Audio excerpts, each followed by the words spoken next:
ਨਮਸਕਾਰ, ਤੁਸੀਂ ਦੇਖ ਰਹੇ ਹੋ ਦੈਨਿਕ ਸਵੇਰਾ ਟੀਵੀ ਤੇ ਮੈਂ ਹਾਂ ਵਿਨੇ ਰਾਣਾ। ਪੰਜਾਬ ਦੇ ਵਿੱਚ ਇਸ ਵੇਲੇ ਪ੍ਰਚਾਰ ਨੇ ਪੂਰਾ ਜੋਰ ਫੜਿਆ ਹੋਇਆ ਹੈ। ਹਰ ਪਾਰਟੀ ਪੂਰੀ ਵਾਹ ਲਾ ਰਹੀ ਹੈ, ਆਪਣੇ ਸਟਾਰ ਪ੍ਰਚਾਰਕਾਂ ਨੂੰ ਪੰਜਾਬ 'ਚ ਭੇਜ ਕੇ ਆਪਣੇ ਉਮੀਦਵਾਰਾਂ ਦੇ ਹੱਕ ਦੇ ਵਿੱਚ ਪ੍ਰਚਾਰ ਕੀਤਾ ਜਾ ਰਿਹਾ ਹੈ। ਇਸ ਲੜੀ ਦੇ ਵਿੱਚ ਬੀਜੇਪੀ ਜਿਹੜੀ ਇਸ ਵਾਰ ਪਹਿਲੀ ਵਾਰ ਪੰਜਾਬ ਦੇ ਵਿੱਚ ਆਪਣੇ ਬਲਬੂਤੇ ਤੇ ਚੋਣ ਲੜਨ ਜਾ ਰਹੀ। ਹਾਲਾਂਕਿ ਦੋ ਪਾਰਟੀਆਂ ਦਾ ਅਲਾਈਅੰਸ ਹੈ ਉਹਨਾਂ ਦੇ ਨਾਲ, ਲੇਕਿਨ ਮੁੱਖ ਪਾਰਟੀ ਜਿਹੜੀ ਬੀਜੇਪੀ ਪਹਿਲੀ ਵਾਰੀ ਪੰਜਾਬ ਦੇ ਵਿੱਚ ਆਪਣੇ ਬਲਬੂਤੇ ਤੇ ਚੋਣ ਲੜਨ ਜਾ ਰਹੀ ਹੈ ਤੇ ਉਹਨਾਂ ਦੇ ਇਸੇ ਪਾਰਟੀ ਦੇ ਸਟਾਰ ਪ੍ਰਚਾਰਕ ਅੱਜ ਸਾਡੇ ਸਟੂਡੀਓ 'ਚ ਮੌਜੂਦ ਨੇ, ਸਾਡੇ ਢਾਬੇ ਤੇ ਮੌਜੂਦ ਨੇ ਕਿਹਾ ਜਾ ਸਕਦਾ ਹੈ। ਐਸ ਵਿਰਕ ਐਕਸ ਡੀਜੀਪੀ ਨੇ।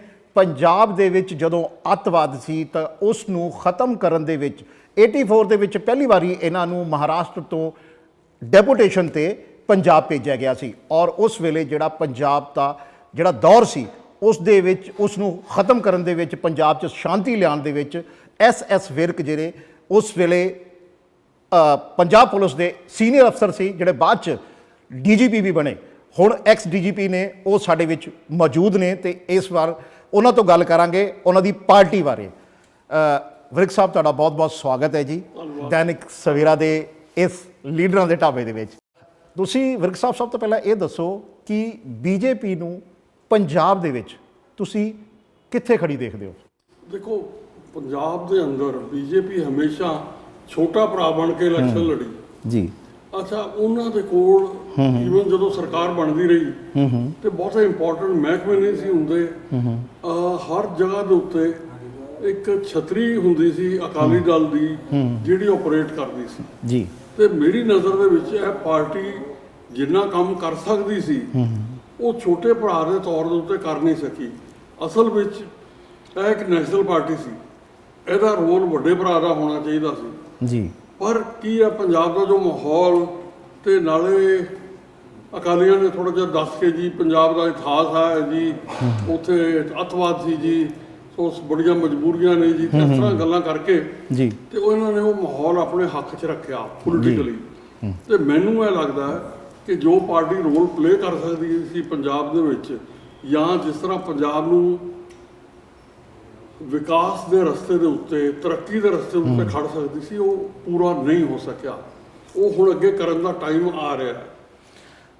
ਬੀਜੇਪੀ ਦਾ ਅਕਸਰ ਇਹ ਕਹਿਣਾ ਸੀਗਾ, ਜਦੋਂ ਬੀਜੇਪੀ ਅਕਾਲੀ ਦਲ ਦੇ ਨਾਲ ਅਲਾਇੰਸ 'ਚ ਸੀਗੀ ਤਾਂ ਸਿਰਫ 23 ਸੀਟਾਂ ਤੇ ਲੜਦੇ ਸੀਗੇ ਤੇ ਉਹਨਾਂ ਦਾ ਇਹ ਕਹਿਣਾ ਸੀਗਾ ਕਿ ਅਕਾਲੀ ਦਲ ਨੇ ਉਹਨਾਂ ਦੇ ਕਦੀ ਵੀ ਪਿੰਡਾਂ ਦੇ ਵਿੱਚ ਪੈਰ ਨਹੀਂ ਲੱਗਣ ਦਿੱਤੇ। ਇਸ ਵਾਰ ਤੁਹਾਨੂੰ ਪਿੰਡਾਂ 'ਚ ਵੀ ਜਾਣਾ ਪੈ ਰਿਹਾ ਤੇ ਤੁਸੀਂ ਡੋਰ ਟੂ ਡੋਰ ਵੀ ਕੀਤਾ ਹੈ। ਅੱਜ ਤੁਸੀਂ ਡੋਰ ਟੂ ਡੋਰ ਵੀ ਕਰ ਰਹੇ ਹੋ, ਤੁਹਾਡੀ ਪਾਰਟੀ ਦੇ ਹੋਰ ਮੈਂਬਰ ਡੋਰ ਟੂ ਡੋਰ ਕਰ ਰਹੇ ਨੇ। ਤੁਹਾਨੂੰ ਕਿਹੋ ਜਿਹਾ ਰਿਸਪੌਂਸ ਮਿਲ ਰਿਹਾ? ਦੇਖੋ, ਮੇਰੀ ਨਜ਼ਰ ਦੇ ਵਿੱਚ ਜੋ ਰਿਸਪੌਂਸ ਮਿਲ ਰਿਹਾ ਚੰਗਾ ਹੈ। ਇਹ ਬਹੁਤ ਪਹਿਲਾਂ ਦੇਖੋ, ਤੁਸੀਂ ਅਕਾਲੀਆਂ ਨੇ ਕੀ ਕੀਤਾ ਕਿ ਜਿਹੜਾ ਇੱਕ ਰਾਜਨੀਤਿਕ ਅਲਾਇੰਸ ਸੀ, ਉਸ ਪੋਲੀਟੀਕਲ ਅਲਾਇੰਸ ਨੂੰ ਇੱਕ ਤਰ੍ਹਾਂ ਦਾ ਹਿੰਦੂ ਸਿੱਖ ਦਾ ਰੰਗ ਦੇ ਦਿੱਤਾ।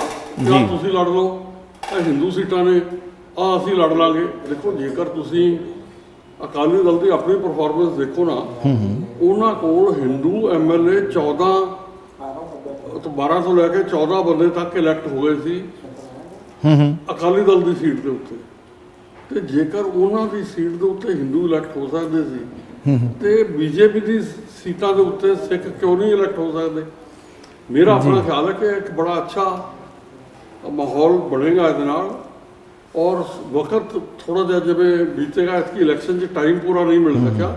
ਜੇ 2-3 ਮਹੀਨੇ ਦਾ ਟਾਈਮ ਮਿਲ ਜਾਂਦਾ ਤੇ ਸ਼ਾਇਦ ਜਿਸ ਤਰ੍ਹਾਂ ਦਾ ਪ੍ਰਚਾਰ ਹੋ ਸਕਦਾ ਸੀ ਪਿੰਡਾਂ ਦੇ ਵਿੱਚ, ਬਹੁਤ ਵੱਡਾ ਹੁੰਗਾਰਾ ਬੀਜੇਪੀ ਨੂੰ ਪਿੰਡਾਂ ਵਿੱਚੋਂ ਮਿਲਣਾ ਸੀ। ਮਤਲਬ ਤੁਸੀਂ ਇਹ ਮੰਨਦੇ ਹੋ ਕਿ ਪ੍ਰਚਾਰ ਲਈ ਸਮਾਂ ਘੱਟ ਮਿਲਿਆ, ਜੇ ਪਰਫਾਰਮੈਂਸ ਥੋੜੀ ਘੱਟ ਵੀ ਰਹਿ ਜਾਂਦੀ ਹੈ ਤੇ ਪਾਰਟੀ ਉਹਦੇ ਲਈ ਤਿਆਰ ਹੈ, ਉਹ ਸੈਟੀਸਫਾਈਡ ਹੈ ਪਾਰਟੀ? ਦੇਖੋ, ਮੈਨੂੰ ਤਾਂ ਲੱਗਦਾ ਨਾ ਕਿ ਇਹ ਪਾਰਟੀ ਆਉਣ ਵਾਲੇ ਵਕਤ ਦੇ ਵਿੱਚ ਜੀ ਪੰਜਾਬ ਦੇ ਵਿੱਚ ਇੱਕ ਬਹੁਤ ਵੱਡੀ ਪਾਰਟੀ ਬਣ ਕੇ ਉਭਰੇਗੀ, ਇਹਦੇ ਵਿੱਚ ਮੈਨੂੰ ਕੋਈ ਸ਼ੱਕ ਨਹੀਂ। ਲੇਕਿਨ ਕਿਹਾ ਇਹ ਜਾ ਰਿਹਾ ਹੈ ਕਿ ਇੱਕ ਪਾਸੇ ਬੀਜੇਪੀ ਨੂੰ ਕਿਸਾਨਾਂ ਦਾ ਜਿਹੜਾ ਵਿਰੋਧ ਦਾ ਸਾਹਮਣਾ ਕਰਨਾ ਪੈ ਰਿਹਾ ਹੈ, ਉੱਪਰੋਂ ਜੇ ਪਿੱਛੇ ਜਦੋਂ ਪ੍ਰਧਾਨ ਮੰਤਰੀ ਆਏ ਸੀ, ਉਹਨਾਂ ਦਾ ਜਿਹੜਾ ਬਠਿੰਡਾ ਦੇ ਵਿੱਚ ਉਸ ਰੋਡ ਦੇ ਉੱਪਰ ਜਿਹੜਾ ਵਿਰੋਧ ਹੋਇਆ, ਉਹਨੂੰ ਲੈ ਕੇ ਜਿਹੜੀ ਪਾਰਟੀ ਹੈ ਉਹ ਕਿੱਥੇ ਆਪਣੇ ਆਪ ਨੂੰ ਖੜਾ ਦੇਖਦੀ ਹੈ? ਔਰ ਹੁਣ ਉਹਨਾਂ ਦਿਨਾਂ 'ਚ ਲੈ ਕੇ ਜਿਹੜਾ ਇਹ 20-25 ਦਿਨ ਵਿੱਚ ਹੋ ਗਏ ਹੈ, ਤੁਸੀਂ ਕਿੰਨਾ ਕੁ ਅੱਗੇ ਵਧੇ ਹੋ? ਮੈਂ ਰਾਣਾ ਜੀ ਤੁਹਾਨੂੰ ਇੱਕ ਚੀਜ਼ ਦੱਸਣਾ ਚਾਹੁੰਦਾ ਵੀ ਬੜੀਆਂ ਚੀਜ਼ਾਂ ਹੁੰਦੀਆਂ ਨੇ ਜਿਹੜੀਆਂ ਗਲਤੀਆਂ ਜਾਂ ਕੋਈ ਘਟਨਾਵਾਂ ਘਟ ਜਾਂਦੀਆਂ।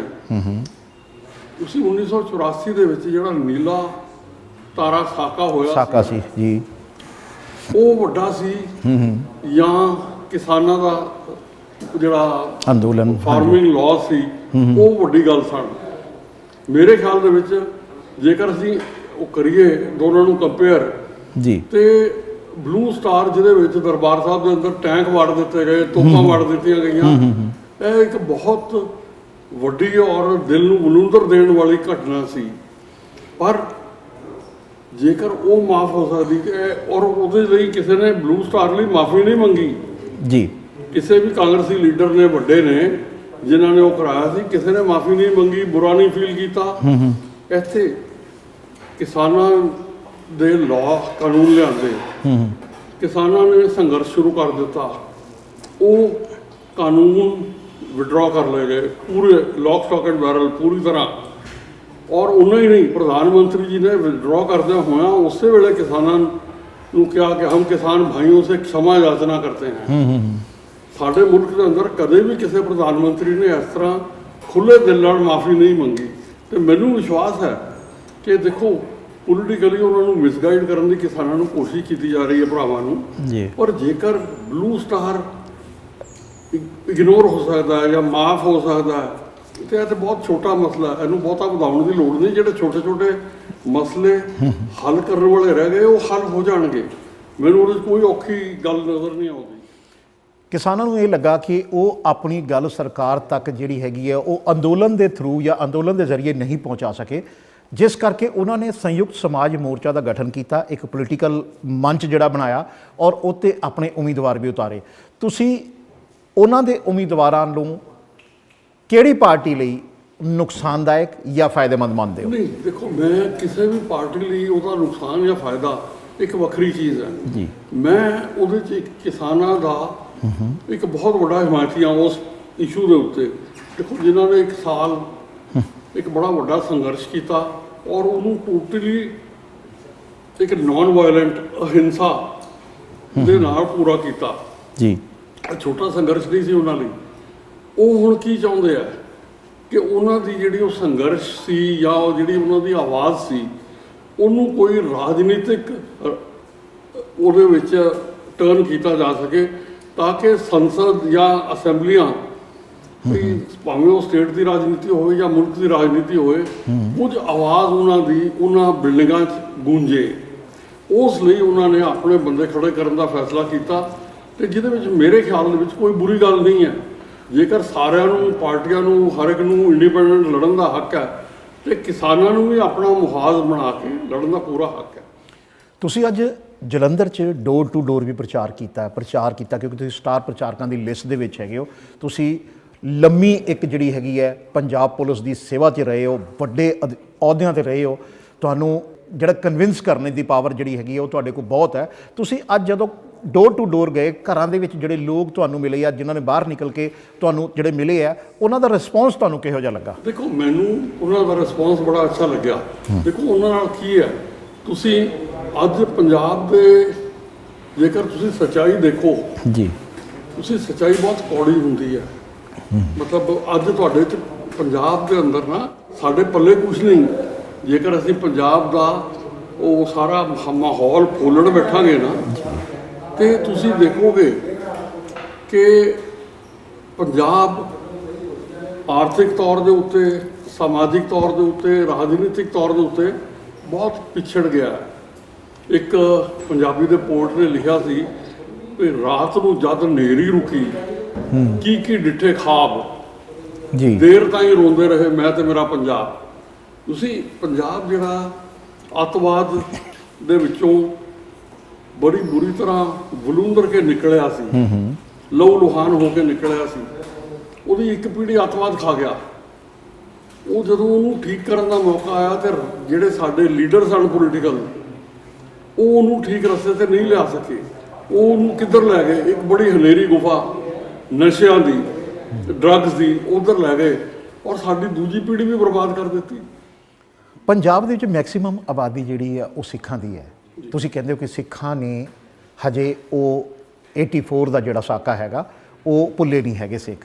ਇਸ ਦੇ ਬਾਵਜੂਦ ਕਾਂਗਰਸ ਜਿਹੜੀ ਹੈ ਮੈਜੋਰਟੀ ਨਾਲ ਉਸ ਤੋਂ ਬਾਅਦ 3 ਵਾਰੀ ਸਰਕਾਰ ਜਿਹੜੀ ਹੈ ਉਹ ਪੰਜਾਬ 'ਚ ਬਣਾ ਚੁੱਕੀ ਹੈ, ਤੇ ਬੀਜੇਪੀ ਦਾ ਉਹ ਰੁਤਬਾ ਜਿਹੜਾ ਹੈਗਾ, ਜਦ ਕਿ ਬੀਜੇਪੀ ਦਾ ਉਹਦੇ 'ਚ ਕੋਈ ਰੋਲ ਵੀ ਨਹੀਂ ਸੀ, ਲੇਕਿਨ ਬੀਜੇਪੀ ਦਾ ਉਹ ਰੁਤਬਾ ਜਿਹੜਾ ਹੈਗਾ ਉਹ ਪੰਜਾਬ 'ਚ ਕਿਉਂ ਨਹੀਂ ਬਣ ਸਕਿਆ? 23 ਸੀਟਾਂ 'ਤੇ ਤਾਂ ਬੀਜੇਪੀ ਲੜਦੀ ਹੀ ਸੀ ਨਾ। ਨਹੀਂ ਜੀ, ਉਹਦੇ ਦੇਖੀ ਸਮਝਣ ਦੀ ਕੋਸ਼ਿਸ਼ ਕਰੋ ਜੀ। ਜਦੋਂ ਤੁਹਾਡਾ ਏਰੀਆ ਰਿਸਟ੍ਰਿਕਟ ਕਰ ਦਿੱਤਾ ਜਾਂਦਾ 23 ਸੀਟਾਂ ਦੇ ਉੱਤੇ, ਤੇ ਤੁਹਾਡੇ ਰਿਜ਼ਲਟ ਵੀ ਉਸੇ ਤਰ੍ਹਾਂ ਚੱਲ ਰਹੇ ਨੇ। ਦੇਖੋ ਜਦੋਂ 12 ਦੀ ਇਲੈਕਸ਼ਨ ਹੋਈ ਹੈ, ਬੀਜੇਪੀ ਨੇ ਕਿੰਨੀਆਂ ਸੀਟਾਂ ਜਿੱਤੀਆਂ? 23 ਦੇ ਵਿੱਚੋਂ 19 ਸੀਟਾਂ ਜਿੱਤ ਗਈ ਜੀ, 19 ਸੀਟਾਂ। ਤੇ ਮਤਲਬ ਉਹ ਉਹਨਾਂ ਦੀ ਪਰਫਾਰਮੈਂਸ ਮਾੜੀ ਨਹੀਂ ਸੀ, ਪਰ ਜੇਕਰ ਉਹ ਵੱਡਾ ਭਰਾ ਬਣ ਕੇ ਚੱਲ ਰਹੇ ਹੁੰਦੇ ਤੇ ਸ਼ਾਇਦ ਉਹ ਆਪਣੇ ਬਲਬੂਤੇ ਤੇ ਵੀ ਜਿੱਤ ਸਕਦੇ ਸੀ। ਜਿਹੜੇ ਅੰਕੜੇ ਦੱਸ ਰਹੇ ਆ, ਓਪੀਨੀਅਨ ਪੋਲਸ ਜਿਹੜੀਆਂ ਚੈਨਲਾਂ ਨੇ ਦਿਖਾਈਆਂ, ਉਹਦੇ ਵਿੱਚ ਬੀਜੇਪੀ ਦੀ ਸਥਿਤੀ ਕੋਈ ਬਹੁਤਾ ਵਧੀਆ ਨਹੀਂ ਉਹਨਾਂ ਨੇ ਕਿਸੇ ਨੇ ਵੀ ਦਿਖਾਈ।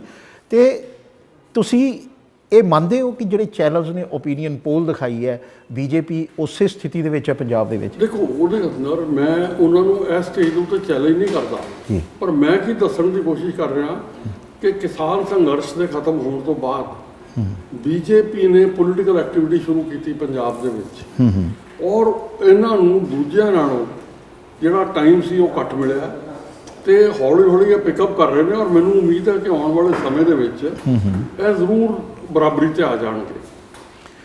ਨਹੀਂ, ਬੀਜੇਪੀ ਇਹਦੇ 'ਚ ਕੋਈ ਸ਼ੱਕ ਨਹੀਂ ਕਿ ਬੀਜੇਪੀ ਪਿਛਲੇ 2-3 ਸਾਲਾਂ 'ਚ, ਯਾਨੀ ਜਦੋਂ ਦੇ ਪ੍ਰਧਾਨ ਮੰਤਰੀ 7 ਸਾਲ ਹੋ ਗਏ ਉਹਨਾਂ ਨੂੰ, ਪ੍ਰਧਾਨ ਮੰਤਰੀ ਜਦੋਂ ਨਰਿੰਦਰ ਮੋਦੀ ਆਏ ਆ, ਉਦੋਂ ਤੋਂ ਬੀਜੇਪੀ ਬਹੁਤ ਹਿੱਟ ਹੋਈ ਹੈ। ਹਾਲਾਂਕਿ ਵਾਜਪਾਈ ਸਾਹਿਬ ਤੋਂ ਬਾਅਦ ਬੀਜੇਪੀ ਦਾ ਕੋਈ ਇੰਨਾ ਆਧਾਰ ਨਹੀਂ ਸੀ ਰਿਹਾ, ਲੇਕਿਨ ਨਰਿੰਦਰ ਮੋਦੀ ਜੀ ਨੇ ਆ ਕੇ ਉਹ ਜਿਹੜਾ ਆਧਾਰ ਦੁਬਾਰਾ ਤੋਂ ਕਾਇਮ ਕੀਤਾ। ਠੀਕ ਹੈ ਜੀ, ਕਾਇਮ ਕੀਤਾ। ਔਰ ਇਹ ਜਿਹੜੇ ਪਿਛਲੇ 2 ਸਾਲ ਰਹੇ ਨੇ ਕਿਸਾਨ ਅੰਦੋਲਨ ਦੌਰਾਨ, ਬੀਜੇਪੀ ਚਰਚਾ 'ਚ ਜ਼ਰੂਰ ਰਹੀ ਹੈ, ਲੇਕਿਨ ਉਹ ਦੂਜੇ ਪਾਸੇ ਨੈਗੇਟਿਵਿਟੀ 'ਚ ਰਹੀ ਹੈ। ਤੇ ਉਹ ਜਿਹੜਾ ਕਹਿ ਸਕਦੇ ਆਪਾਂ ਡੱਜ ਜਿਹੜੀ ਹੈਗੀ ਹੈ, ਉਹ ਬੀਜੇਪੀ ਇਸੇ ਇਲੈਕਸ਼ਨ 'ਚ, ਤੁਸੀਂ ਆਪ ਮੰਨਿਓ ਕਿ ਸਮਾਂ ਬਹੁਤ ਘੱਟ ਮਿਲਿਆ ਸਾਨੂੰ, ਤੇ ਤੁਸੀਂ ਬੀਜੇਪੀ ਇੰਨੇ ਦਿਨਾਂ ਦੇ ਵਿੱਚ ਉਹ ਡੱਜ ਜਿਹੜੀ ਹੈ ਉਹਦੀ ਸੱਟ ਜਿਹੜੀ ਹੈ ਉਹ ਮਿਟਾ ਪਾਏਗੀ? ਨਹੀਂ ਜੀ, ਦੇਖੋ ਹਰ ਚੀਜ਼ ਦਾ ਇੱਕ ਇਫੈਕਟ ਹੁੰਦਾ ਹੈ ਜੀ। ਉਹ ਥੋੜੀ ਦੇਰ ਲਈ, ਦੇਖੋ ਹਿਊਮਨ ਮੈਮਰੀ ਜਿਹੜੀ ਹੁੰਦੀ ਹੈ ਨਾ, ਜੇਕਰ ਲੋਕ ਆਪਰੇਸ਼ਨ ਬਲੂ ਸਟਾਰ ਮੈਮਰੀ ਦੇ ਵਿੱਚੋਂ ਘਟ ਗਿਆ, ਉਹਨਾਂ ਨੇ 3 ਵਾਰੀ ਫਿਰ ਪੰਜਾਬ ਦੀ ਸਰਕਾਰ ਦੇ ਵਿੱਚ ਕਾਂਗਰਸ ਸਰਕਾਰ ਬਣਾ ਦਿੱਤੀ। ਜੀ। ਤੇ ਬਹੁਤ ਜਲਦੀ ਤੁਸੀਂ ਦੇਖੋਗੇ ਇਹ ਜਿਹੜੇ ਕਿਸਾਨਾਂ ਦਾ ਵੀ ਇਸ਼ੂ ਸੀ, ਇਹ ਉਨੀ ਦੇਰ ਨਹੀਂ, ਬਹੁਤੀ ਦੇਰ ਨਹੀਂ ਟਿਕੇਗਾ, ਔਰ ਬੀਜੇਪੀ ਆਪਣੀ ਪੋਜੀਸ਼ਨ ਕਾਇਮ ਕਰਨ ਦੇ ਵਿੱਚ ਕਾਮਯਾਬ ਹੋਵੇਗੀ। ਦੇਖੋ ਬੜਾ ਪ੍ਰੋਪੇਗੈਂਡਾ ਜਿਹੜਾ ਨਾ, ਹੁਣ ਮੈਨੂੰ ਕਿਸੇ ਨੇ ਸਵਾਲ ਪੁੱਛਿਆ ਕਿ ਆਪ ਇਸ ਵਿੱਚ ਕਿਉਂ ਸ਼ਾਮਿਲ ਹੋ ਗਏ, ਮੈਂ ਕਿਹਾ ਜੀ ਕਿਉਂ ਨਾ, ਨੈਸ਼ਨਲ ਪਾਰਟੀ ਹੈ। ਕਹਿੰਦੇ ਹਿੰਦੂਤਵਵਾਦੀ ਹੈ। ਜੀ ਹਿੰਦੂਤਵਵਾਦੀ ਕਿਉਂ ਹੈ? ਕਹਿੰਦਾ ਵੀ ਹਿੰਦੂਆਂ ਦੇ ਅਧਿਕਾਰਾਂ ਦੀ ਰੱਖਿਆ ਕਰਨ ਦੀ ਕੋਸ਼ਿਸ਼ ਕਰਦੀ ਹੈ। ਮੈਂ ਕਿਹਾ ਜੀ ਮੈਂ ਤੁਹਾਨੂੰ ਇੱਕ ਸਵਾਲ ਪੁੱਛਦਾ, ਕੋਈ ਗੁਰੂ ਸਾਹਿਬ ਨੇ, 10ਵੇਂ ਪਾਤਸ਼ਾਹ ਨੇ ਆਪਣੇ ਪਿਤਾ ਨੂੰ ਮਰਵਾ ਲਿਆ, ਉਹ ਬਲੀਦਾਨ ਦੇ ਦਿੱਤਾ, ਉਸ ਤੋਂ ਬਾਅਦ ਆਪਣੇ 4 ਬੇਟੇ ਸ਼ਹੀਦ ਕਰਵਾ ਲਏ, ਉਹ ਕਿਹੜੇ ਧਰਮ ਦੀ ਰਾਖੀ ਲਈ ਕੀਤੇ ਸੀ? ਬਿਲਕੁਲ ਤੁਸੀਂ ਕੀ ਉਹਨਾਂ ਨੇ ਕ੍ਰਿਸਚੀਅਨਿਟੀ ਜਾਂ ਇਸਲਾਮ ਨੂੰ ਬਚਾਉਣ ਲਈ ਕੀਤਾ ਸੀ? ਹਿੰਦੂਆਂ ਨੂੰ ਬਚਾਉਣ ਲਈ ਕੀਤਾ ਸੀ। ਉਹਨਾਂ ਨੇ ਕਿਹਨੂੰ ਬਚਾਉਣ ਲਈ ਕੀਤਾ ਸੀ? ਹਿੰਦੂ ਧਰਮ ਨੂੰ। ਹਿੰਦੂ ਧਰਮ ਨੂੰ। ਤੇ ਫਿਰ ਕੀ ਅਸੀਂ ਇਹ ਕਵਾਂਗੇ ਵੀ 10ਵੇਂ ਪਾਤਸ਼ਾਹ ਵੀ ਹਿੰਦੂਤਵਵਾਦੀ ਸਨ? ਨਹੀਂ, ਉਹਨਾਂ ਨੇ ਇਤਿਹਾਸ ਦੇ ਅੰਦਰ ਜੋ ਉਹਨਾਂ ਦੇ ਇੱਕ ਧਰਮ ਗੁਰੂ ਹੁੰਦਿਆਂ ਹੋਇਆ ਜੋ ਉਹਨਾਂ ਤੇ ਰੋਲ ਸੀ, ਉਹਨਾਂ ਨੇ ਉਹ ਬਖੂਬੀ ਅਦਾ ਕੀਤਾ। ਸਾਨੂੰ ਉਹਦੇ ਤੇ ਮਾਣ ਹੈ ਜੋ ਗੁਰੂ ਸਾਹਿਬ ਨੇ ਕੀਤਾ ਜੀ। ਤੇ ਮੇਰਾ ਆਪਣਾ ਵਿਸ਼ਵਾਸ ਹੈ ਕਿ ਇਹ ਬੜੇ ਲੋਕ ਜਿਹੜੇ ਨੇ ਨਾ, ਉਹ ਫੁੱਟ ਪਾਉਣ ਦੀ ਖਾਤਰ ਹਿੰਦੂ ਸਿੱਖ ਦੇ ਵਿੱਚ ਕਿਉਂ ਡਿਵਾਈਡ ਐਂਡ ਰੂਲ ਦੇ ਵਿੱਚ ਤੁਹਾਨੂੰ ਵੋਟਾਂ ਮਿਲਦੀਆਂ, ਉਹ ਬੜੇ ਲੋਕ ਜਿਹੜੇ ਨੇ ਨਾ, ਇੱਕ ਸਮਾਜਿਕ ਨਫ਼ਰਤ, ਆਪਸ ਵਿੱਚ ਨੌ ਤੋਂ ਮਾਸ ਨੂੰ ਵੱਖ ਕਰਕੇ ਤੇ ਉਹ ਰਾਜਨੀਤੀ ਕਰਨ ਦੀ ਕੋਸ਼ਿਸ਼ ਕਰ ਰਹੇ। ਉਹ ਗਲਤ ਰਾਜਨੀਤੀ ਹੈ, ਨਹੀਂ ਹੋਣੀ ਚਾਹੀਦੀ। ਗ੍ਰਹਿ ਮੰਤਰੀ ਅਮਿਤ ਸ਼ਾਹ ਜੀ ਅੱਜ ਪੰਜਾਬ ਦੌਰੇ ਤੇ ਆਏ ਹੋਏ ਨੇ। 2 ਰੈਲੀਆਂ ਉਹਨਾਂ ਨੇ ਬਹੁਤ ਵੱਡੀਆਂ ਕੀਤੀਆਂ ਨੇ ਔਰ ਇਕੱਠ ਵੀ ਕਾਫੀ ਸੀਗਾ। ਤੁਹਾਨੂੰ ਕੀ ਲੱਗਦਾ ਹੈ ਕਿ ਅਮਿਤ ਸ਼ਾਹ ਜੀ ਦੇ ਆਉਣ ਦਾ ਅਸਰ ਪੰਜਾਬ ਦੇ ਲੋਕਾਂ ਤੇ ਆਉਣ ਵਾਲੇ ਦਿਨਾਂ 'ਚ ਦਿਖਾਈ ਦੇਗਾ? ਦੇਖੋ ਡੈਫੀਨੇਟਲੀ, ਦੇਖੋ ਜਦੋਂ ਇਕੱਠ ਹੋਣਗੇ, ਜਦੋਂ ਉਹਨਾਂ ਨੂੰ ਦੱਸਿਆ ਜਾਏਗਾ ਕਿ ਦੇਖੋ ਸਾਡੀਆਂ ਆਹ ਨੀਤੀਆਂ ਨੇ, ਅਸੀਂ ਤੁਹਾਨੂੰ ਆਉਣ ਵਾਲੇ ਵਕਤ ਦੇ ਵਿੱਚ ਤੁਹਾਡੇ ਸੁਪਨੇ ਸੱਚ ਕਰਨ ਦਾ ਵੀ ਕੋਸ਼ਿਸ਼ ਕਰਾਂਗੇ। ਦੇਖੋ ਬੜੇ ਸੈਕਟਰ ਇਹੋ ਜਿਹੇ ਨੇ ਪੰਜਾਬ ਦੇ ਵਿੱਚ ਜਿਹੜੇ ਇਗਨੋਰ ਹੋਏ ਨੇ ਹੁਣ ਤੱਕ। ਤੁਸੀਂ ਅੱਜ ਜੇਕਰ ਦੇਖੋ, ਜਿਹੜੀ ਪੰਜਾਬ ਦੀ ਕਿਸਾਨੀ ਹੈ, ਉਹ ਛੋਟੀ ਕਿਸਾਨੀ ਜਿਹੜੀ 1 ਤੋਂ 5 ਏਕੜ ਵਾਲੀ ਹੈ, ਕਰਜ਼ੇ ਨਾਲ ਵਿੰਨੀ ਹੋਈ ਹੈ। ਪੰਜਾਬ ਦਾ ਜਿਹੜਾ ਇੰਡਸਟਰੀਅਲ ਸੈਕਟਰ ਹੈ ਉਹ ਰੋਲ ਕੇ ਰੱਖਿਆ ਪਿਆ ਹੈ। ਪੰਜਾਬ ਦਾ ਟ੍ਰੇਡ ਐਂਡ ਕਮਰਸ ਬੁਰੀ ਤਰ੍ਹਾਂ ਉਹਦੀ ਬੁਰੀ ਹਾਲਤ ਚੱਲ ਰਹੀ ਹੈ। ਅੱਛਾ, ਉਸ ਤੋਂ ਬਾਅਦ ਸਾਡੀ ਐਜੂਕੇਸ਼ਨ, ਸਾਡਾ ਹੈਲਥ ਸੈਕਟਰ, ਤੁਸੀਂ ਕੋਈ ਵੀ ਫੀਲਡ ਦੇਖ ਲਓ, ਸਾਡੇ ਜਿਹੜੇ ਲੀਡਰਸ ਨੇ ਇਹਨਾਂ ਨੇ ਲੋਕਤੰਤਰ ਨੂੰ ਫੇਲ ਕੀਤਾ। ਅੱਛਾ, ਉਹਦੀ ਜਗ੍ਹਾ ਤੇ ਫੈਲਾਇਆ ਕੀ ਹੈ? ਹਿੰਦੂ ਸਿੱਖ ਦੀ ਆਪਸ 'ਚ ਲੜਾਈ ਕਰਾ ਦਿਓ, ਕਿਸੇ ਹੋਰ ਨਾਲ ਲੜਾਈ ਕਰਾ ਦਿਓ, ਇੱਕ ਸਮਾਜਿਕ ਨਫ਼ਰਤ ਪੈਦਾ ਕਰਕੇ ਤੇ ਤੁਸੀਂ ਵੋਟਾਂ ਖਿੱਚ ਰਹੇ ਹੋ ਔਰ ਆਪਣਾ ਰਾਜ ਕਾਇਮ ਕਰ ਰਹੇ ਹੋ, ਔਰ ਫਿਰ ਤੁਸੀਂ ਬੜੇ ਖੁਸ਼ ਹੁੰਦੇ ਹੋ ਕਿ ਲਓ ਜੀ ਅਸੀਂ ਲੋਕਤੰਤਰ 'ਚ ਜਿੱਤ ਗਏ ਹਾਂ। ਤੁਸੀਂ ਨਫ਼ਰਤ ਫੈਲਾ ਕੇ ਸਮਾਜ ਦੇ ਅੰਦਰ ਪਾਰਟੀ ਨੂੰ ਪਾਵਰ 'ਚ ਲੈ ਆਉਣਾ ਕੋਈ ਵੱਡੀ ਗੱਲ ਨਹੀਂ ਹੈ, ਪਰ ਇਹ ਗਲਤ ਹੈ, ਇਹ ਬੇਅਖਲਾਕੀ ਹੈ।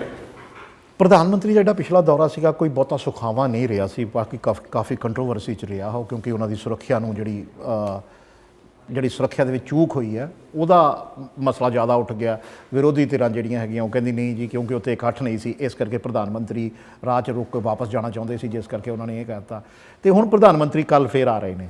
ਤੁਸੀਂ ਪ੍ਰਧਾਨ ਮੰਤਰੀ ਦੇ ਹੁਣ ਦੇ ਦੌਰੇ ਨੂੰ ਕਿੰਨਾ ਕੁ ਅਸਰਦਾਰ ਸਮਝਦੇ ਹੋ? ਦੇਖੋ, ਮੇਰਾ ਆਪਣਾ ਖਿਆਲ ਹੈ ਕਿ ਜਦੋਂ ਵੀ ਪ੍ਰਧਾਨ ਮੰਤਰੀ ਜੀ ਆਉਣ, ਪੰਜਾਬ ਦਾ ਕੇਸ ਹੋਣਾ ਤੇ ਸਾਹਮਣੇ ਚੰਗੀ ਤਰ੍ਹਾਂ ਪਲੀਡ ਕਰਨਾ ਚਾਹੀਦਾ ਹੈ। ਉਸ ਦਿਨ ਵੀ ਪ੍ਰੋਬਲਮ ਕੀ ਆ ਗਈ, ਮੌਸਮ ਖਰਾਬ ਸੀ, ਮੂਵਮੈਂਟਸ ਦੇ ਉੱਤੇ ਰਿਸਟ੍ਰਿਕਸ਼ਨ ਆ ਗਈ, ਜਿਹੜੀ ਚੀਜ਼ ਬਾਈ ਹੈਲੀਕਾਪਟਰ ਹੋ ਸਕਦੀ ਸੀ ਉਹ ਸੜਕ ਤੇ ਜਾਣਾ ਪਿਆ, ਸੜਕ ਦੇ ਉੱਤੇ ਕਿਸਾਨ ਵਗੈਰਾ ਜਿਹੜੇ ਸੀ, ਉਹ ਸਾਰਾ ਮਾਹੌਲ ਇੱਕ ਹੋਰ ਟਰਨ ਲੈ ਗਿਆ।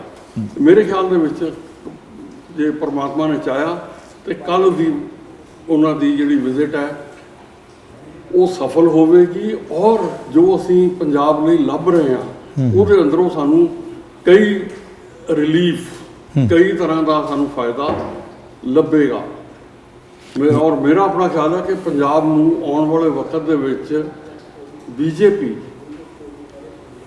ਇੱਕ ਵੱਡਾ ਰੋਲ ਅਦਾ ਕਰੇਗੀ ਪੰਜਾਬ ਨੂੰ ਵਿਕਾਸ ਦੇ ਰਸਤੇ ਦੇ ਉੱਤੇ ਅੱਗੇ ਲੈ ਕੇ ਜਾਣ ਨੂੰ।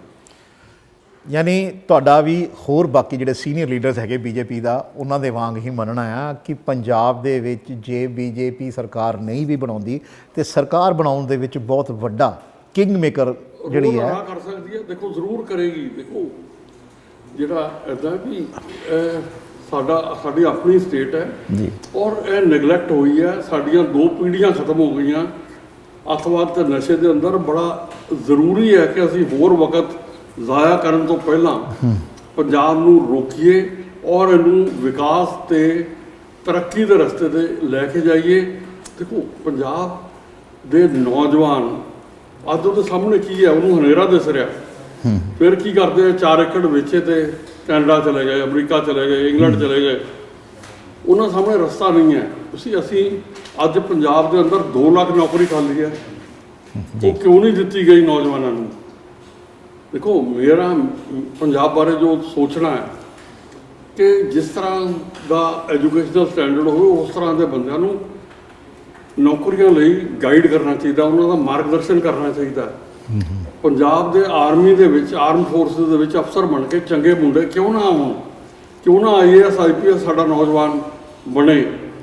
ਮੇਰਾ ਉਹ ਦੇਖਣਾ ਹੈ। ਉਸੇ ਤਰ੍ਹਾਂ NRI ਜਿਹੜੇ ਨੇ ਪੰਜਾਬ ਦੇ, ਮੈਂ ਚਾਹੁੰਦਾ ਕਿ ਉਹਨਾਂ ਨਾਲ ਵੀ ਬੜਾ ਧੱਕਾ ਹੁੰਦਾ ਹੈ। ਜ਼ਮੀਨਾਂ ਛੱਡ ਕੇ ਜਾਂਦੇ ਨੇ ਪ੍ਰਦੇਸ਼ ਰੋਟੀ ਦੀ ਖਾਤਰ, ਇੱਥੇ ਉਹਨਾਂ ਦੀਆਂ ਜ਼ਮੀਨਾਂ ਰੁੜ ਜਾਂਦੀਆਂ ਜੀ। ਤੇ ਸਾਨੂੰ ਕੋਈ ਇਹੋ ਜਿਹਾ ਮਾਹੌਲ ਬਣਾਉਣਾ ਪਏਗਾ ਕਿ NRI ਜਿਹੜੇ ਇਸ ਤਰ੍ਹਾਂ ਜਾਂਦੇ ਆ ਉਹਨਾਂ ਦੀ ਅਸੀਂ ਜ਼ਮੀਨ ਦੀ ਰੱਖਿਆ ਕਰੀਏ ਔਰ ਉਹਨਾਂ ਨੂੰ ਆਪਣੀ ਪ੍ਰਗਤੀ ਦਾ ਇੱਕ ਵੱਡਾ ਸੋਰਸ ਬਣਾਈਏ।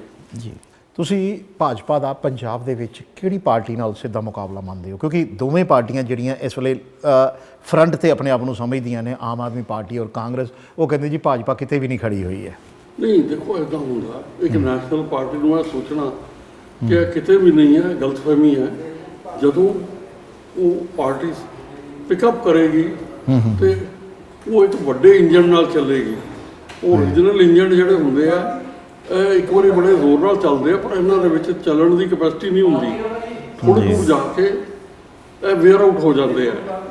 ਤੇ ਮੈਨੂੰ ਉਮੀਦ ਹੈ ਕਿ ਸਾਡੀ ਗੱਡੀ ਜਦੋਂ ਪਿਕਅਪ ਕਰ ਗਈ ਤੇ ਅਸੀਂ ਨਾ ਸਿਰਫ ਦੂਰ ਤੱਕ ਜਾਵਾਂਗੇ ਬਲਕਿ ਚੰਗੀ ਤਰ੍ਹਾਂ ਲੈ ਕੇ ਜਾਵਾਂਗੇ। ਤੁਹਾਡੇ ਕੇਂਦਰ ਦੇ ਵਿੱਚ ਮੰਤਰੀ ਨੇ ਪੁਰੀ ਸਾਹਿਬ, ਹਰਦੀਪ ਪੁਰੀ ਜੀ, ਉਹਨਾਂ ਨੇ ਸਾਡੇ ਹੀ ਕੌਨਕਲੇਵ 2022 ਦੇ ਵਿੱਚ ਕਿਹਾ ਸੀਗਾ ਕਿ ਸਿੰਗਲ ਇੰਜਨ ਦੀ ਸਰਕਾਰ ਚਾਹੀਦੀ ਹੈ, ਡਬਲ ਇੰਜਨ ਦੀ ਸਰਕਾਰ ਨਹੀਂ ਚਾਹੀਦੀ। ਸਿੰਗਲ ਇੰਜਨ ਦੀ ਸਰਕਾਰ ਹੋਏਗੀ ਤੇ ਪੰਜਾਬ ਜਿਹੜਾ ਆ ਉਹ ਤਰੱਕੀ ਵੱਲ ਵਧੇਗਾ। ਯਾਨੀ ਉਹ ਚਾਹੁੰਦੇ ਸੀਗੇ ਕਿ ਵੀ ਭਾਜਪਾ ਦੀ ਸਰਕਾਰ ਇੱਥੇ ਵੀ ਹੋਵੇ ਤੇ ਭਾਜਪਾ ਦੀ ਸੈਂਟਰ 'ਚ ਵੀ ਹੈਗੀ ਹੈ, ਜਿਸ ਕਰਕੇ ਤਰੱਕੀ ਦੇ ਰਾਹ ਜ਼ਿਆਦਾ ਖੁੱਲਣਗੇ। ਬਿਲਕੁਲ, ਮੈਂ ਟੋਟਲੀ ਐਗਰੀ ਕਰਦਾ ਜੀ। ਦੇਖੋ ਅਸੀਂ ਮੇਰਾ ਜੋ ਖਿਆਲ ਹੈ ਨਾ, ਤੁਸੀਂ ਜੇਕਰ ਸਾਡਾ ਫੋਕਸ ਗਲਤ ਕੰਮਾਂ 'ਚ ਰਹੇਗਾ, ਸੈਂਡ ਮਾਫੀਆ, ਲੈਂਡ ਮਾਫੀਆ, ਸ਼ਰਾਬ, ਦੇਖੋ ਪੰਜਾਬ ਦੇ ਅੰਦਰ ਕਦੇ ਤੁਸੀਂ ਇਤਿਹਾਸ ਪੜ੍ਹ ਲਓ ਪੰਜਾਬ ਦਾ, ਜ਼ਹਿਰੀਲੀ ਸ਼ਰਾਬ ਪੀ ਕੇ ਲੋਕ ਮਰੇ ਨਹੀਂ ਸੀ ਕਦੇ ਜੀ। ਆ ਪਹਿਲੀ ਵਾਰੀ ਹੈ ਪਿਛਲੇ ਸਾਲ 1.5 ਸਾਲ ਦੇ ਵਿੱਚ ਕਿ 200 ਦੇ ਕਰੀਬ ਮੌਤਾਂ ਹੋ ਗਈਆਂ ਜੀ ਜੀ। ਮਤਲਬ ਇਹ ਚੀਜ਼, ਔਰ ਕਿਸ ਤਰ੍ਹਾਂ ਨਸ਼ਿਆਂ ਨੂੰ ਸਰਕਾਰੀ ਸੰਰਕਸ਼ਣ ਮਿਲਿਆ, ਜ਼ਹਿਰੀਲੀ ਸ਼ਰਾਬ ਦੇ ਕੇਸ ਹੋਣ ਲੱਗ ਪਏ, ਕਿਉਂ ਉਹਨਾਂ ਨੂੰ ਪੋਲੀਟੀਕਲ ਸੰਰਕਸ਼ਣ ਮਿਲਿਆ ਹੋਇਆ ਸੀ। ਇਹ ਚੀਜ਼ਾਂ ਮਾੜੀਆਂ ਨੇ, ਸਾਡੇ ਸਮਾਜ ਲਈ ਮਾੜੀਆਂ ਨੇ, ਸਾਡੀ ਸਟੇਟ ਲਈ ਮਾੜੀਆਂ ਨੇ, ਸਾਡੇ ਲੋਕਾਂ ਲਈ ਮਾੜੀਆਂ। ਤੇ ਸਾਡਾ ਫਰਜ਼ ਬਣਦਾ ਹੈ ਕਿ ਅਸੀਂ ਇਹਨਾਂ ਨੂੰ ਠੀਕ ਕਰੀਏ ਔਰ ਪੰਜਾਬ ਨੂੰ ਠੀਕ ਚੰਗੇ ਰਸਤੇ ਦੇ ਉੱਤੇ ਲੈ ਕੇ ਜਾਈਏ। ਤੇ ਮੈਨੂੰ ਵਿਸ਼ਵਾਸ ਹੈ ਕਿ ਭਾਜਪਾ ਦਾ ਜਿਹੜਾ ਪੰਜਾਬ ਲਈ ਪ੍ਰੋਗਰਾਮ ਹੈ, ਉਹਦੇ ਉੱਤੇ ਜੇ ਅਸੀਂ ਪੰਜਾਬ ਨੂੰ ਲੈ ਕੇ ਚੱਲਾਂਗੇ, ਮੇਰੀ ਪੰਜਾਬੀ ਵੀਰਾਂ ਨੂੰ ਅਪੀਲ ਹੈ ਕਿ ਭਾਰਤੀ ਜਨਤਾ ਪਾਰਟੀ ਨਾਲ ਹੱਥ ਮਿਲਾਓ, ਸਾਡਾ ਹੱਥ ਫੜੋ ਤੇ ਅਸੀਂ ਤੁਹਾਨੂੰ ਜ਼ਰੂਰ ਇੱਕ ਐਸੇ ਰਸਤੇ ਤੇ ਲੈ ਕੇ ਜਾਵਾਂਗੇ ਜਿੱਧਰ ਖੁਸ਼ਹਾਲੀ, ਖੇੜਾ, ਸਾਰਾ ਕੁਝ ਹੋਏਗਾ। ਭਾਜਪਾ ਦੇ ਵੱਡੇ ਲੀਡਰਾਂ ਵਾਂਗ ਐਸ ਵਿਰਕ ਜਿਹੜੇ ਐਕਸ ਡੀਜੀਪੀ ਵੀ ਨੇ, ਤੇ ਉਹ ਵੀ ਇਹ ਮੰਨਦੇ ਨੇ ਕਿ ਬੀਜੇਪੀ ਦੀ ਜੇ ਸਰਕਾਰ ਪੰਜਾਬ ਦੇ ਵਿੱਚ ਆਉਂਦੀ ਹੈ ਤੇ ਪੰਜਾਬ ਜ਼ਿਆਦਾ ਤਰੱਕੀ ਕਰੇਗਾ। ਕਿਉਂਕਿ ਤੁਸੀਂ ਪੰਜਾਬ ਦੀ ਬਹੁਤ ਸਮਝ ਰੱਖਦੇ ਹੋ, ਤੁਸੀਂ 84 ਤੋਂ ਪੰਜਾਬ ਦੇ ਨਾਲ ਕੰਮ ਕਰ ਰਹੇ ਹੋ ਔਰ ਇੱਕ ਐਸੀ ਸਰਵਿਸ ਨਾਲ ਕੰਮ ਕਰ ਰਹੇ ਹੋ ਜਿਹੜੀ ਬਹੁਤ ਡੀਪਲੀ ਸੁਰੱਖਿਆ ਲਈ ਵੀ ਮੰਨੀ ਜਾਂਦੀ ਹੈ ਤੇ ਵੈਸੇ ਵੀ ਆਮ ਲੋਕਾਂ ਨਾਲ ਜੁੜੀ ਹੋਈ ਮੰਨੀ ਜਾਂਦੀ ਹੈ। ਤੁਸੀਂ ਉਸ ਦੌਰਾਨ ਤੇ ਅੱਜ ਦੇ ਪੰਜਾਬ ਦੇ ਵਿੱਚ ਫਰਕ ਕੀ ਦੇਖਦੇ ਹੋ? ਤੁਹਾਨੂੰ ਕੀ ਲੱਗਦਾ ਹੈ? ਕਿਉਂਕਿ ਤੁਸੀਂ 3 ਪ੍ਰਧਾਨ ਮੰਤਰੀਆਂ ਨਾਲ ਕੰਮ ਕੀਤਾ, ਤੁਸੀਂ ਇਹ ਦੱਸੋ ਕਿ ਅੱਜ ਦਾ ਜਿਹੜਾ ਪੰਜਾਬ ਹੈ ਉਹ ਭਾਜਪਾ ਦੇ ਕਿੰਨਾ ਕੁ ਜਿਹੜਾ ਹੱਕ ਦੇ ਵਿੱਚ ਹੈ ਜਾਂ ਕਿੰਨਾ ਕੁ ਸਿਮਿਲਰ ਹੈ? ਨਹੀਂ, ਦੇਖੋ ਤੁਸੀਂ ਇੱਕ ਚੀਜ਼ ਯਾਦ ਰੱਖੋ ਕਿ ਪੰਜਾਬ ਦੇ ਅੰਦਰ ਬੀਜੇਪੀ ਦਾ ਸਾਰਾ ਜਿਹੜੀ ਮਸ਼ੀਨਰੀ ਸੀ ਉਹ 23 ਸੀਟਾਂ ਤੱਕ ਸੀਮਿਤ ਹੁੰਦੀ ਸੀ। ਐਤਕੀ ਹੈ ਵੱਧ ਕੇ ਕਰੀਬ 80 ਸੀਟਾਂ ਤੱਕ ਚਲੀ ਗਈ ਹੈ ਜੀ। ਸੋ ਇਹਨਾਂ ਨੂੰ ਆਪਣਾ ਫੁੱਟਪ੍ਰਿੰਟ ਵਧਾਉਣਾ ਪਿਆ, ਆਪਣੇ ਕੈਂਡੀਡੇਟਸ ਵਧਾਉਣੇ ਪਏ ਨੇ, ਆਪਣਾ ਨੰਬਰ ਆਫ ਵਰਕਰਸ, ਸਾਰਾ ਜਿਹੜਾ ਇਨਫਰਾਸਟ੍ਰਕਚਰ ਸੀ ਪੋਲੀਟੀਕਲ, ਉਹ ਤਿਆਰ ਕਰਨਾ ਪਿਆ। ਔਰ ਟਾਈਮ ਬਹੁਤ ਜ਼ਿਆਦਾ ਨਹੀਂ ਸੀ, ਪਰ ਫਿਰ ਵੀ ਜਿਸ ਤਰ੍ਹਾਂ ਦੇ ਹਾਲਾਤ ਬਣ ਰਹੇ ਨੇ, ਪਾਰਟੀ ਦੀ ਐਕਸੈਪਟੇਬਿਲਿਟੀ ਪਬਲਿਕ ਵੱਲੋਂ ਵੱਧ ਰਹੀ ਹੈ ਤੇ ਮੈਨੂੰ ਉਹਦੇ 'ਚ ਕੋਈ ਸ਼ੱਕ ਨਹੀਂ ਕਿ ਆਉਣ ਵਾਲੇ ਵਕਤ ਦੇ ਵਿੱਚ ਇਹ ਵੱਧਦੀ ਜਾਏਗੀ ਔਰ 20 ਤਰੀਕ ਤੱਕ ਅਸੀਂ ਡੈਫੀਨਿਟਲੀ ਆਪਣਾ ਇੰਪੈਕਟ ਬਣਾਉਣ ਦੇ ਕਾਬਿਲ ਹੋ ਜਾਵਾਂਗੇ। ਅੱਜ ਗ੍ਰਹਿ ਮੰਤਰੀ ਸਾਹਿਬ ਅਮਿਤ ਸ਼ਾਹ ਜੀ ਨੇ ਬੜਾ ਵੱਡਾ ਇੱਕ ਸਟੇਟਮੈਂਟ ਦਿੱਤੀ ਹੈ। ਉਹਨਾਂ ਨੇ ਕਿਹਾ ਕਿ ਪੰਜਾਬ ਦੇ ਵਿੱਚ ਜਿਹੜਾ ਧਰਮ ਪਰਿਵਰਤਨ ਹੈ ਉਹਨੂੰ ਜਿਹੜੀ ਵੀ ਸਰਕਾਰ ਆਈ ਹੈ ਪੰਜਾਬ ਦੇ ਵਿੱਚ ਉਹ ਰੋਕ ਨਹੀਂ ਸਕੀ। ਕਾਂਗਰਸ ਬਿਲਕੁਲ ਨਹੀਂ ਰੋਕ ਸਕੀ, ਆਮ ਆਦਮੀ ਪਾਰਟੀ ਵੀ ਆ ਜਾਂਦੀ ਹੈ ਤਾਂ ਉਹ ਰੋਕ ਨਹੀਂ ਸਕਦੀ। ਸਿਰਫ ਭਾਜਪਾ ਹੀ ਇੱਕ ਅਜਿਹੀ ਪਾਰਟੀ ਹੈ ਜਿਹੜੀ ਇਸ ਨੂੰ ਰੋਕ ਸਕਦੀ ਹੈ ਔਰ ਜਿਹੜੇ ਲੋਕ ਅਜਿਹੀ ਮਨਸ਼ਾ ਰੱਖਦੇ ਆ ਉਹਨਾਂ ਨੂੰ ਬਾਹਰ ਦਾ ਰਾਹ ਦਿਖਾਇਆ ਜਾਏਗਾ, ਪੰਜਾਬ ਤੋਂ ਬਾਹਰ ਨਜ਼ਰ ਆਉਣਗੇ ਉਹ। ਦੇਖੋ, ਇਹ ਇੱਕ ਧਰਮ ਪਰਿਵਰਤਨ ਇੱਕ ਇਹੋ ਜਿਹਾ ਮੁੱਦਾ ਹੈ ਜਿਹਦੇ ਉੱਤੇ ਸਾਡੇ ਕਿਸੇ ਵੀ ਸਰਕਾਰ ਨੇ ਸੋਚਿਆ ਹੀ ਨਹੀਂ ਵੀ ਜੇਕਰ ਕੋਈ ਬੰਦਾ ਧਰਮ ਪਰਿਵਰਤਨ ਕਰਦਾ ਉਹ ਕਿਸੇ ਵੀ ਕਾਰਨ ਕਰਕੇ ਕਰਦਾ, ਕੋਈ ਨੌਕਰੀ ਲਈ ਕਰਦਾ। ਦੇਖੋ, ਅੰਗਰੇਜ਼ਾਂ ਦੇ ਟਾਈਮ 'ਚ ਲੋਕ ਕ੍ਰਿਸਚਨ ਕਿਉਂ ਬਣ ਰਹੇ ਸਨ? ਕਿਉਂ? ਜਿਹੜੇ ਕ੍ਰਿਸਚਨ ਬਣ ਜਾਂਦੇ ਸੀ ਉਹਨਾਂ ਨੂੰ ਇਨਸੈਂਟਿਵ ਮਿਲਦੇ ਸੀ, ਉਹਨਾਂ ਨੂੰ ਚੰਗੀ ਨੌਕਰੀ ਮਿਲ ਜਾਣੀ, ਉਹਨਾਂ ਨੂੰ ਇੱਕ ਚੰਗਾ ਲਾਈਫ ਸਟਾਈਲ ਮਿਲ ਜਾਣਾ। ਸੋ ਕਈ ਵਾਰੀ ਬੰਦਾ ਇਸ ਤਰ੍ਹਾਂ ਦੇ ਪ੍ਰੈਸ਼ਰਸ ਦੇ ਥੱਲੇ ਆ ਕੇ ਜਾਂ ਲਾਲਚ ਵਿੱਚ ਆ ਕੇ ਧਰਮ ਪਰਿਵਰਤਨ ਕਰ ਲੈਂਦਾ, ਜਿਹੜਾ ਕਿ ਚੰਗੀ ਗੱਲ ਨਹੀਂ ਹੈ। ਮੇਰੇ ਖਿਆਲ ਦੇ ਵਿੱਚ ਲਾਲਚ ਕਰਕੇ ਜਾਂ ਕਿਸੇ ਪ੍ਰੈਸ਼ਰ 'ਚ ਆ ਕੇ ਧਰਮ ਪਰਿਵਰਤਨ ਨਹੀਂ ਹੋਣਾ ਚਾਹੀਦਾ। ਤੇ ਇਹ ਚੰਗੀ ਗੱਲ ਹੈ ਕਿ ਬੀਜੇਪੀ ਦੀ ਲੀਡਰਸ਼ਿਪ ਨੇ ਇਹਦਾ ਨੋਟਿਸ ਲਿਆ ਔਰ ਉਹਦੇ ਅੰਦਰ ਇਹ ਕੋਸ਼ਿਸ਼ ਕਰ ਰਹੇ ਨੇ ਕਿ ਉਸ ਤਰ੍ਹਾਂ ਦਾ ਕਾਨੂੰਨ ਬਣਾਏ ਜਾਣ ਕਿ ਕੋਈ ਕਿਸੇ ਨੂੰ ਜ਼ਬਰਦਸਤੀ ਜਾਂ ਆਪਣੀ ਮਰਜ਼ੀ ਦੇ ਅਗੇਂਸਟ ਧਰਮ ਪਰਿਵਰਤਨ ਨਾ ਕਰਾ ਸਕੇ।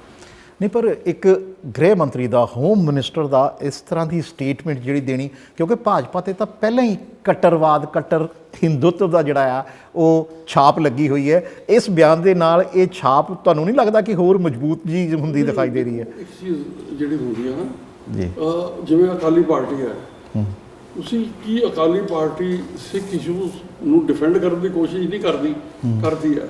ਉਸੇ ਤਰ੍ਹਾਂ ਬੀਜੇਪੀ ਜੇਕਰ ਹਿੰਦੂਆਂ ਦੇ ਇੰਟਰਸਟ ਨੂੰ ਪ੍ਰੋਟੈਕਟ ਕਰਨ ਦੀ ਕੋਸ਼ਿਸ਼ ਕਰਦੀ ਹੈ, ਉਹ ਗਲਤ ਨਹੀਂ ਕਰ ਰਹੀ। ਹਰ ਸਟੇਟ ਮਤਲਬ ਆਪਣੇ ਇੰਡੀਆ 'ਚ ਬਹੁਤ ਸਾਰੀਆਂ ਇਹੋ ਜਿਹੀਆਂ ਪਾਰਟੀਆਂ ਨੇ ਜਿਹੜੀ ਧਿਆਨ ਰੱਖਦੀ ਹੈ। ਔਰ ਦੇਖੋ, ਜਿਹੜੀ ਪਾਪੂਲੇਸ਼ਨ ਤੁਹਾਡੀ ਬਹੁਤ ਵੱਡੀ ਪਰਸੈਂਟੇਜ ਹੋਵੇ, ਉਹਦੇ ਅੰਦਰ ਉਹਨਾਂ ਦੇ ਅਧਿਕਾਰ ਦੀ ਰਾਖੀ ਕਰਨਾ ਕੋਈ ਗਲਤ ਚੀਜ਼ ਨਹੀਂ ਹੈ। ਕੈਪਟਨ ਅਮਰਿੰਦਰ ਸਿੰਘ ਦੀ ਜਿਹੜੀ ਪੰਜਾਬ ਲੋਕ ਕਾਂਗਰਸ ਹੈਗੀ ਹੈ, ਉਹ ਤੁਸੀਂ ਆਪਣੇ ਨਾਲ ਅਲਾਈਅੰਸ 'ਚ ਲਈ ਹੈ। ਕੈਪਟਨ ਅਮਰਿੰਦਰ ਸਿੰਘ ਦਾ ਬੀਜੇਪੀ ਨੂੰ ਪੰਜਾਬ ਦੇ ਵਿੱਚ ਕਿੰਨਾ ਕੁ ਤੁਸੀਂ ਕੈਪਟਨ ਅਮਰਿੰਦਰ ਸਿੰਘ ਨੂੰ ਆਪਣੀ ਪਾਰਟੀ ਦੇ ਲਈ ਫਾਇਦੇਮੰਦ ਮੰਨਦੇ ਹੋ? ਦੇਖੋ, ਇਸ ਤਰ੍ਹਾਂ ਹੈ, ਇਹ ਸਾਰਾ ਕੁਝ ਬਹੁਤ ਜਲਦਬਾਜ਼ੀ 'ਚ ਹੋਇਆ। ਜਿਸ ਤਰ੍ਹਾਂ ਕਿਸਾਨ ਸੰਘਰਸ਼ ਤੋਂ ਬਾਅਦ ਬੀਜੇਪੀ ਨੂੰ ਘੱਟ ਟਾਈਮ ਮਿਲਿਆ। ਮੇਰੇ ਖਿਆਲ ਦੇ ਵਿੱਚ ਜਦੋਂ ਕੈਪਟਨ ਸਾਹਿਬ ਨੂੰ ਕਾਂਗਰਸ ਛੱਡਣੀ ਪਈ, ਉਦੋਂ ਬਾਅਦ ਇੱਕ ਨਵੀਂ ਪਾਰਟੀ ਖੜੀ ਕਰਨ ਲਈ ਉਹਨਾਂ ਨੂੰ ਵੀ ਪੂਰਾ ਟਾਈਮ ਨਹੀਂ ਮਿਲ ਸਕਿਆ, ਜਿਹਦੇ ਕਰਕੇ ਉਹਨਾਂ ਨੂੰ ਵੀ ਉਹੀ ਡਿਸਐਡਵਾਂਟੇਜ ਹੈਗਾ। ਪਰ ਮੈਨੂੰ ਯਕੀਨ ਹੈ ਕਿ ਉਹ ਜਿੰਨੀਆਂ ਸੀਟਾਂ ਉਹ ਲੜ ਰਹੇ ਨੇ, ਉਸ ਤਰ੍ਹਾਂ ਉਹ ਆਪਣੀ ਪਾਰਟੀ ਦੀ ਇੱਕ ਫਾਊਂਡੇਸ਼ਨ ਲੈ ਕਰਨ 'ਚ ਕਾਮਯਾਬ ਹੋ ਜਾਣਗੇ, ਜਿਹਦੇ ਨਾਲ ਉਹ ਅੱਗੇ ਆਪਣੀ ਪੋਲੀਟੀਕਲ ਐਕਟੀਵਿਟੀ ਜਾਰੀ ਰੱਖਣਗੇ। ਤੁਸੀਂ ਨਵਜੋਤ ਸਿੰਘ ਸਿੱਧੂ ਜਿਹੜੇ ਹੈਗੇ ਆ, ਉਹਨਾਂ ਨੇ ਹੀ ਕੈਪਟਨ ਦੇ ਅਗੇਂਸਟ ਇੱਕ ਮੁਹਿੰਮ ਸ਼ੁਰੂ ਕੀਤੀ ਸੀਗੀ, ਜਿਹਦੇ ਕਰਕੇ ਉਹਨਾਂ ਨੂੰ ਹਟਾਇਆ ਗਿਆ, ਕਿਉਂਕਿ ਰਾਹੁਲ ਗਾਂਧੀ ਔਰ ਪ੍ਰਿਯੰਕਾ ਗਾਂਧੀ ਨਾਲ ਕਾਫੀ ਅੱਛੇ ਸੰਬੰਧ ਨੇ ਨਵਜੋਤ ਸਿੰਘ ਸਿੱਧੂ ਦੇ। ਤੇ ਉਸ ਤੋਂ ਬਾਅਦ ਜਦੋਂ ਕੈਪਟਨ ਨੂੰ ਹਟਾ ਕੇ ਚਰਨਜੀਤ ਸਿੰਘ ਚੰਨੀ ਨੂੰ ਮੁੱਖ ਮੰਤਰੀ ਬਣਾਤਾ ਗਿਆ, ਉਸ ਦੇ ਬਾਵਜੂਦ ਜਿਹੜੇ ਨਵਜੋਤ ਸਿੰਘ ਸਿੱਧੂ ਹੈਗੇ ਆ, ਉਹ ਸ਼ਾਂਤ ਨਹੀਂ ਹੋਏ, ਉਹ ਉਹਨਾਂ ਦੇ ਅਗੇਂਸਟ ਵੀ ਹੋ ਗਏ। ਤੇ ਹੁਣ ਪਾਰਟੀ ਦੇ ਅਗੇਂਸਟ ਤਾਂ ਬੋਲਦੇ ਹੀ ਆ, ਲੇਕਿਨ ਹੋਰ ਪਾਰਟੀਆਂ ਦੇ ਅਗੇਂਸਟ ਵੀ ਬੋਲਦੇ ਆ। ਤੁਸੀਂ ਨਵਜੋਤ ਸਿੰਘ ਸਿੱਧੂ ਦੀ ਜਿਹੜੀ ਬਿਆਨਬਾਜ਼ੀ ਆ, ਉਸ ਦਾ ਆਪਣੀ ਪਾਰਟੀ ਲਈ ਕਿੰਨਾ ਕੁ ਨੁਕਸਾਨ ਮੰਨਦੇ, ਕਿਉਂਕਿ ਉਹ ਭਾਜਪਾ 'ਚ ਲੰਮਾ ਸਮਾਂ ਰਹੇ ਨੇ? ਦੇਖੋ, ਮੈਂ ਇਹ ਸਮਝਦਾ ਕਿ ਜਿਸ ਤਰ੍ਹਾਂ ਦਾ ਸਾਡਾ ਲੋਕਤੰਤਰ ਹੈ, ਇਹਦੇ ਅੰਦਰ ਬੋਲਣ ਦਾ ਅਧਿਕਾਰ ਸਭ ਨੂੰ ਹੈਗਾ।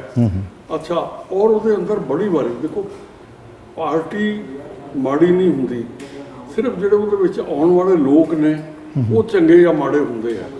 ਅੱਛਾ, ਤੁਸੀਂ ਬੜੀ ਵਾਰੀ ਆਪਸ ਵਿਰੋਧੀ ਲੋਕ ਵੀ ਜੇ ਤੁਸੀਂ ਸਟੱਡੀ ਕਰੋਗੇ ਤੇ ਇਹ ਵੀ ਬੰਦਾ ਚੰਗਾ ਤੇ ਇਹ ਵੀ ਮਾੜਾ ਨਹੀਂ। ਜੇਕਰ ਤੁਸੀਂ ਪਿਛੋਕੜ ਦੇਖੋ ਨਵਜੋਤ ਸਿੰਘ ਸਿੱਧੂ ਦਾ, ਕੀ ਉਹ ਮਾੜਾ ਕ੍ਰਿਕਟਰ ਸੀ ਜਾਂ ਚੰਗਾ ਸੀ?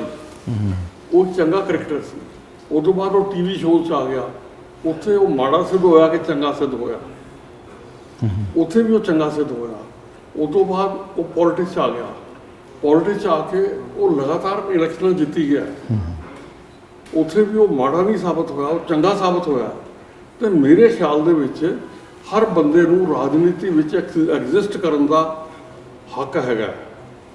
ਜੇਕਰ ਕੋਈ ਚੰਗਾ ਹੋਏਗਾ ਲੋਕ ਉਹਨੂੰ ਸਪੋਰਟ ਕਰਨਗੇ, ਜੇ ਮਾੜਾ ਹੋਏਗਾ ਲੋਕ ਉਹਨੂੰ ਕੱਢ ਕੇ ਪਾਸੇ ਸੁੱਟਣਗੇ। ਤੇ ਮੇਰੇ ਖਿਆਲ ਦੇ ਵਿੱਚ ਬਜਾਏ ਇਹਦੇ ਕਿ ਅਸੀਂ ਡਿਸਕਸ ਕਰੀਏ, ਇਹ ਡਿਸੀਜਨ ਜਿਹੜਾ ਹੈ ਲੋਕਾਂ ਦੇ ਉੱਤੇ ਛੱਡ ਦੇਣਾ ਚਾਹੀਦਾ ਹੈ। ਲੀਡਰਾਂ ਦੇ ਢਾਬੇ ਤੇ ਅੱਜ, ਦੈਨਿਕ ਸਵੇਰਾ ਦੇ ਲੀਡਰਾਂ ਦੇ ਢਾਬੇ ਤੇ ਅੱਜ ਸਾਬਕਾ ਡੀਜੀਪੀ SS ਫਿਰਕ ਆਏ ਹੋਏ ਸਨ।